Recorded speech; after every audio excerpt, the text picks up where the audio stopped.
আসসালামু আলাইকুম everyone, welcome back to my channel Renaissance Shampa cooking recipe.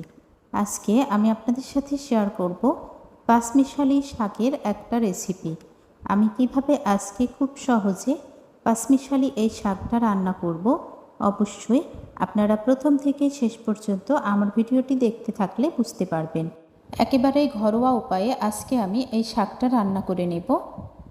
আর এভাবে যদি এই পাঁচমিশালি শাক রান্না করা যায়, খেতে কিন্তু দুর্দান্ত মজা লাগে।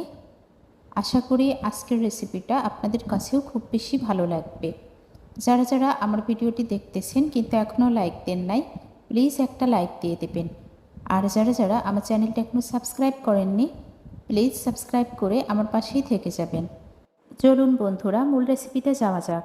আমি এখানে কিছুটা পাঁচমিশালি শাক খুব ভালোভাবে পরিষ্কার করে ধুয়ে নিয়েছি।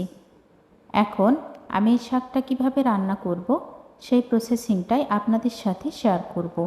শাকগুলো কিন্তু একেবারেই সতেজ, আর অবশ্যই শাক রান্নার জন্য শাকগুলা একটু সতেজ হতে হবে, তাহলে টেস্টটা ভালো আসবে। প্রথমে আমি চুলায় প্যান বসিয়ে দিয়েছি। প্যানে আমি এই শাকগুলা দিয়ে নেব। আমি একেবারেই ঘরোয়া উপায়ে আর খুবই সামান্য উপকরণে এই শাকটা রান্না করব। সামান্য একটু পানি দিয়ে নিলাম শাকটা সিদ্ধ হওয়ার জন্য। আর যেহেতু শাকটা আমি ধুয়ে নিয়েছি, শাক থেকেও পানি ছেড়ে আসবে, অতিরিক্ত পানি দেওয়ার কোনো দরকার নেই। স্বাদ মতো লবণ দিয়ে নিলাম। আমি শাক রান্নার জন্য যে যে উপকরণগুলো কেটে নিয়েছি, কাঁচামরিচ, পেঁয়াজ এবং রসুন। আমি অর্ধেকটা রসুন দিয়ে নিচ্ছি, অর্ধেকটা পেঁয়াজ আর অর্ধেকটা কাঁচামরিচ দিয়ে নেব। বাকিগুলা আমি যখন এই শাকটা বাগার দিব তখন ব্যবহার করব। এখন আমি একটা ঢাকনা দিয়ে ঢেকে দেব আর ফিরে আসবো 10 মিনিট পর। তারপর আমি শাকগুলা নাড়া দিয়ে নেব। ফিরে আসলাম 10 মিনিট পর। এখন আমি শাকগুলা খুব ভালোভাবে একটু নাড়া দিয়ে নেব। আর দেখে বুঝতে পারছেন কতটা কমে এসেছে শাকগুলা। এই শাকটা একেবারেই কমে যাবে। এর মধ্যে অবশ্যই দু একটা লাল শাকও রয়েছে, সবুজ শাক রয়েছে, কচু শাক, তারপরে আরও 2 ধরনের শাক রয়েছে যেগুলোর আমি নাম জানি না। শাক থেকে যে পানি ছেড়ে এসেছে, এই পানিটা ফেলে দেওয়ার দরকার নেই, কারণ এর মধ্যে রয়েছে শাকের পুষ্টিগুণ। এই গরমের দিনে কিন্তু শাক সবজি আমাদের স্বাস্থ্যের জন্য অনেক বেশি উপকারী। আমরা সবসময় চেষ্টা করব দুপুরে অথবা রাত্রে খাবারের টেবিলে যে কোনো ধরনের সবজি রাখার জন্য। এতে আমাদের শরীর মন দুইটাই কিন্তু ভালো থাকবে। শাকগুলা পুরোপুরি সিদ্ধ হয়ে গেছে। এখন আমি কিভাবে এই শাকগুলা মিহি করে নেব দেখতে থাকুন। একটা চামচ নিয়েছি, সেটা দিয়ে হচ্ছে না, তাই আমি একটা হ্যান্ড উইক্স নিয়ে শাকগুলা খুব ভালোভাবে মিহি করে নেব। আর অবশ্যই শাকগুলা একটু মিহি করে নিতে হবে। এবার হ্যান্ড উইক্স দিয়ে মিহি করতেছি। আশা করি আজকের এই ঘরোয়া উপায়ে পাঁচমিশালি শাক রান্নার রেসিপিটা আপনাদের কাছে খুব বেশি ভালো লাগবে।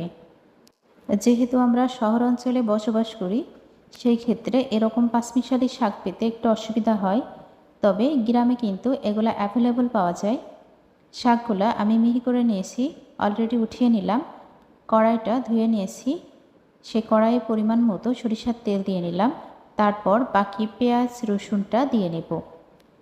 পেঁয়াজ এবং রসুনটা যখন ব্রাউন কালার হয়ে আসবে, তখন আমি শাকটা দিয়ে তারপর খুব ভালোভাবে রান্না করে নেব।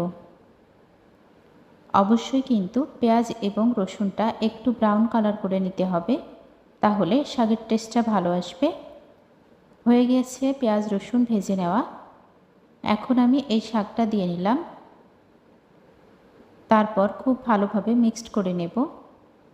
এখানে আমি 2 টেবিল চামচ পরিমাণ আতপ চালের গুঁড়া দিয়ে নিলাম।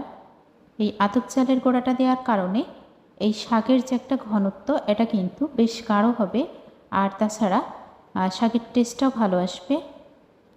আপনারা একদিন এভাবে আতপ চাল দিয়ে শাক রান্না করে খেয়ে দেখতে পারেন, কতটা মজাদার হয়। আমরা কিন্তু প্রায়ই এভাবে শাক রান্না করে খাই। এটা আমাদের কাছে খুব বেশি পছন্দ। বাগার দেওয়ার পর আমি মাত্র 2 মিনিট মতো এভাবে একটু নাড়া দিয়ে নিলাম। তারপর উঠিয়ে নেব কড়াই থেকে। বাগার দেওয়ার পর অতিরিক্ত জাল করা যাবে না, তাহলে শাকের কালারটা কিন্তু নষ্ট হয়ে যাবে আর টেস্টও ভালো আসবে না। কতটা কালারফুল হয়েছে আজকের পাঁচমিশালি শাক রান্নার রেসিপি, আপনারা সেটা দেখেই বুঝতে পারছেন। যারা প্রথম থেকে শেষ পর্যন্ত আমার ভিডিওর সঙ্গে জুড়েছিলেন, সবাইকে অসংখ্য অসংখ্য ধন্যবাদ। সবাই ভালো থাকবেন, সুস্থ থাকবেন। ফিরে আসবো আবারও নেক্সট কোনো রেসিপি নিয়ে। আসসালামু আলাইকুম, আল্লাহ হাফিজ। Thanks for watching. দয়া করে খাবার নষ্ট করবেন না, প্লিজ ডোন্ট ওয়েস্ট ফুড।